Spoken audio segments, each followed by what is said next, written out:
إنه فلان لفرحمته قرى لا فما فتني أولان بلافكوك يري Ashama akkan jirtu obboleeyyan koo jaalatamoo fi kabajamoo warroonni chaanaal Dooktor Seenaa Miidiyaa jalatti argamtan nageenyi koo kan kabajaa kan jaalalaa lafuma isin jirtanitti isin bira naaf haa ga'u isiniin jecha har'aan tana qophii gaddaa qabadhee dhufeen jira.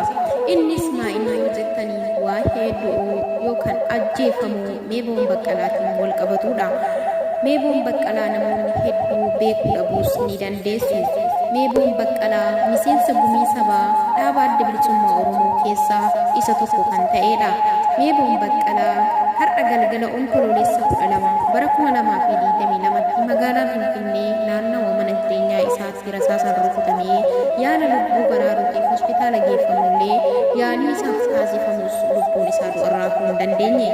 Qa'een Tufaamunaa Finfinneen hayyootaa fi qaroo Oromoo nyaachuun akkuma itti fufetti jira.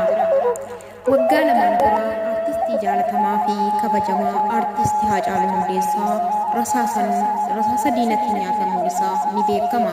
Har'as Meeboon Baqqalaa akkuma Haacaaluutti rasaasaan nyaatame.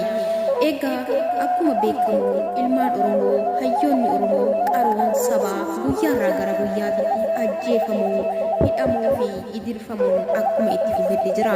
Uummanni Oromooillee boohichii fi gaddi laphee namaa cabsu kan onnee namaa madeessu ija isaanii imimmaan lakkuudhaan jigsu irraa dhaabbachaa hin jiru.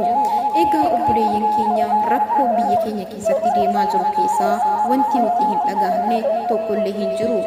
Osuma dhageenyu akka nama hin dhageenye, osuma arginu akka nama hin argine ta'uun kuni wallaalummaadha. Egaa obboleeyyan kiyya waan dandeenyu waan gochuu qabnuun ummata keenyaaf sagalee ta'a. Waan gochuu dandeenyu ummata keenyaaf haa goonuun waamicha koo obbolummaati. Bara dhufaa darbaa hayyuu keenya du'aan hidhaadhaan gidirfamuu fi wantoota garaagaraatiin of cinaadhaa dhabuun nutti baratee jira. Kanaaf obboleeyyan kiyya waan dandeenyu hundumaan ol kaanee haa dhaabbannu, of dandeenyee haa birmannu, waliif haa tumsinu isiniin jedha.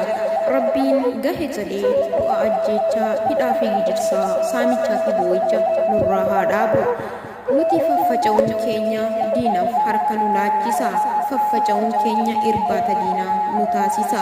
Egaa mootummaan abbaa irree kan yeroo ammaa tana biyyatti san bulchaa jiru maqaa Oromootiin aangoo gubbaarra taa'ee ummata keenya bakka deebii hin qabnetti ergaa jira.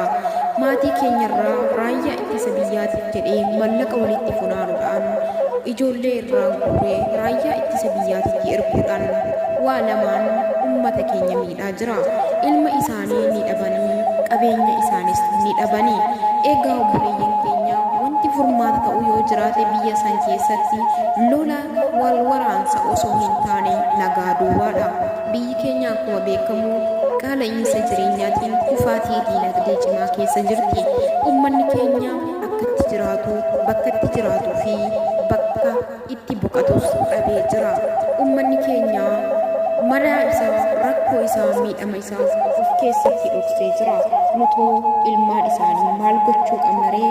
Waan dandeenyu hundumaan uummata keenya cinaa haa dhaabannuun waamicha koo obbolummaati.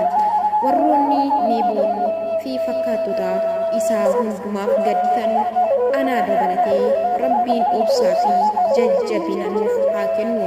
Isaaf biyyoo haa salphisu. Dhugaa isaa, dhiiga isaatii fi gumaa isaa Rabbiin nuuf haa baasu. Hanga yeroo biraa deebinee wal agarrutti nagahaan naa turaan isiniin jedha. Ani kanin qophii kana qopheessee isin biraan gahaa ture Dooktor Seenaa Miidiyaati.